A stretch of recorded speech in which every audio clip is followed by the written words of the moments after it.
Hello everyone. कक्षा 10वीं के इतिहास एवं सामाजिक शास्त्र के क्लास में आपका स्वागत है। पिछली क्लास में हमने पढ़ा था सामाजिक न्याय एवं समता।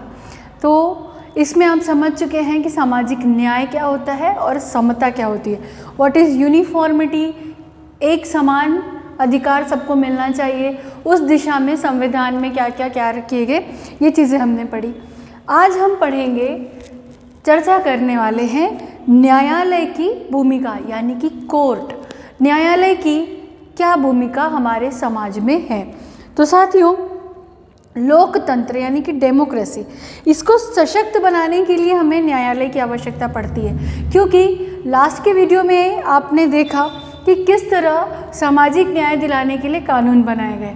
साथियों, जब कानून बनते हैं तो कानून तोड़े भी जाते हैं, तो उस कानून को तोड़ा न जाए, तोड़ने वाले को सही सज़ा मिले, वो बने हुए कानून के अनुसार ही जीवन यापन करे, अपना व्यवहार बर्ताव रखे, इसके लिए न्यायालय की आवश्यकता पड़ती है। अगर किसी महिला, दलित या और कोई भी व्यक्ति के मूलभूत अधिकारों का हनन हो, उसकी डिग्निटी जो होती है, उसका जो स्वाभिमान है, उसका जो सम्मान है, उसको ठेस पहुंचती है, उसके अधिकारों का हनन होता है, तो उस परिस्थिति में वो व्यक्ति क्या करेगा। आपको पता है कि आपको ऐसी परिस्थिति में आपको अपनी शिकायत दर्ज करानी होती है, उसके अकॉर्डिंग लोग जो न्यायालय जो है वो आपकी सहायता करता है। तो न्यायालय की भूमिका लोकतंत्र को मजबूत बनाने में सबसे ज़्यादा महत्वपूर्ण है, क्योंकि मानव प्रवृत्ति थोड़ी सी स्वार्थी होती है। अपने स्वार्थ के लिए लोग दूसरे का बुरा भी कर सकते हैं। इस बुराई से सबको बचाए रखने के लिए न्याय चाहिए, सामाजिक न्याय मिलना चाहिए। तो इस न्याय की रक्षा के लिए न्यायालय की आवश्यकता होती है, और लोकतंत्र में न्यायालय अत्यंत आवश्यक है, ताकि किसी का कोई अहित न कर सके और सभी के अधिकारों का जो उनका उपभोग है वो सही ढंग से हो सके। संविधान का मौलिक ढांचा क्या? संविधान का वो हिस्सा होता है जिसमें कभी कोई परिवर्तन नहीं लाया जाता। साथियों, समय के अनुसार, मौसम के अनुसार आप अपने व्यवहार में परिवर्तन लाते हैं। जैसे ठंड में स्वेटर पहनते हैं, गर्मी में कॉटन कपड़े पहनते हैं, उसी प्रकार आप एक बात ध्यान देंगे कि आप अपने शरीर में परिवर्तन नहीं करते, आप अपने व्यवहार में परिवर्तन करते हैं। बिल्कुल उसी प्रकार संविधान जो है वो समय के अनुसार संविधान के नियमों में कुछ परिवर्तन आता है, परंतु कुछ बातें अपरिवर्तित रहती हैं। ये जो अपरिवर्तित रहने वाली बातें हैं, ये संविधान का मौलिक ढांचा होता है। तो देखते हैं संविधान का मौलिक ढांचा क्या है।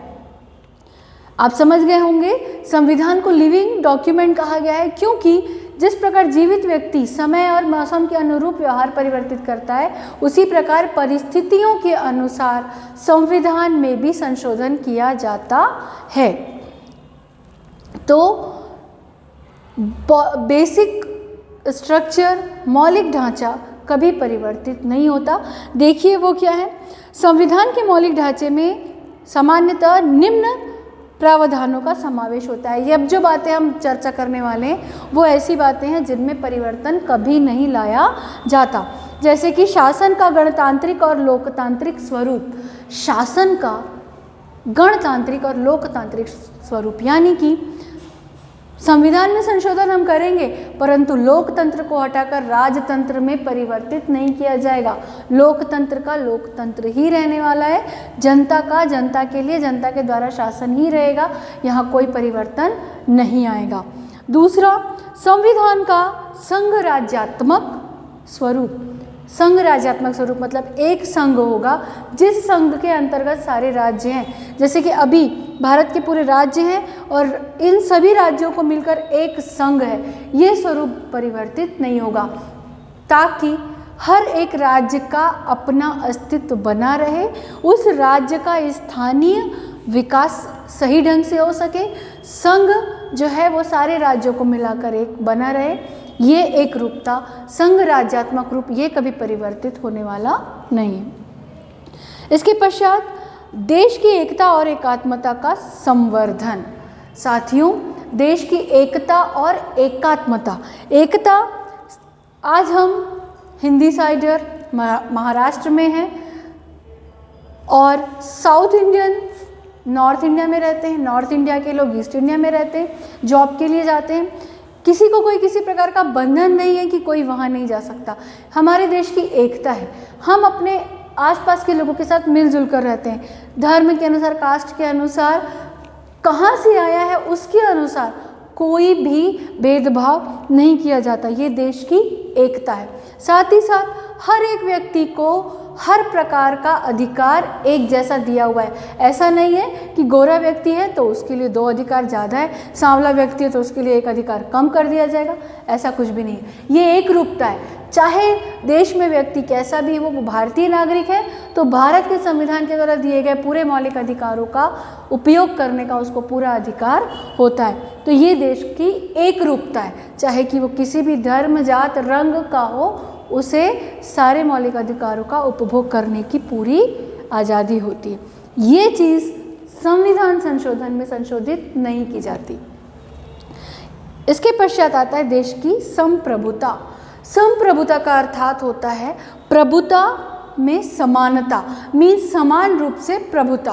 प्रभुता का शाब्दिक अर्थ यदि हम देखें तो वो होता है अधिकार, उपभोग करने का अधिकार, मालिकाना हक। तो साथियों, आप भारत के नागरिक हैं तो आपको भारत का पूरा मालिकाना अधिकार प्राप्त है और भारत आपका देश है। ये फिर वही बात है कि आप कहीं पर भी रहें, भारत के नागरिक हैं तो भारत के ऊपर आपका पूरा अधिकार है। ये संप्रभुता नष्ट नहीं की जाती। इसके बाद पंथ निरपेक्षता और संविधान की सर्वश्रेष्ठता। संविधान सर्वश्रेष्ठ है। संविधान ने जो कह दिया वो सभी को मान्य करना होगा। ये संविधान सर्वश्रेष्ठ है, ये बात।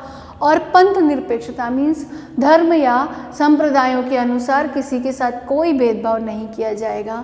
ये नियम, ये परिस्थिति संविधान में कभी भी परिवर्तित होगी नहीं। ये सारी बातें अपरिवर्तित रहती हैं संशोधन के दौरान भी।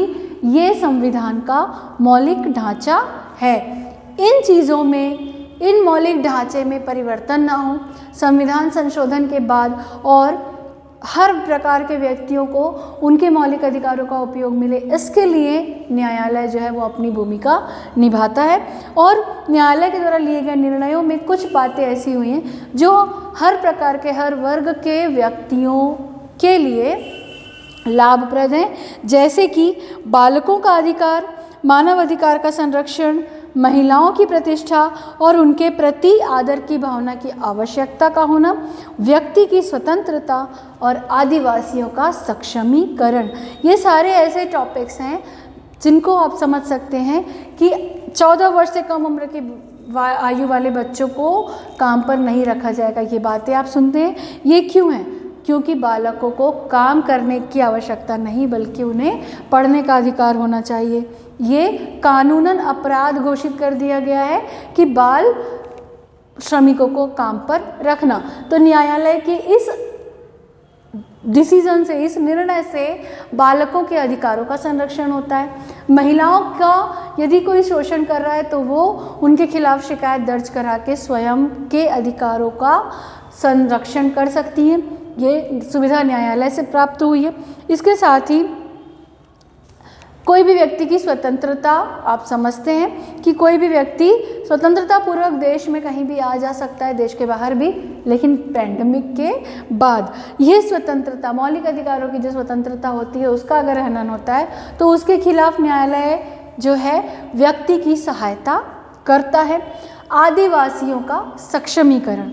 आदिवासी जो है पिछड़े हुए हैं, निरक्षर हैं, भोले भाले अबोध हैं, तो उनको सक्षम बनाने की आवश्यकता है।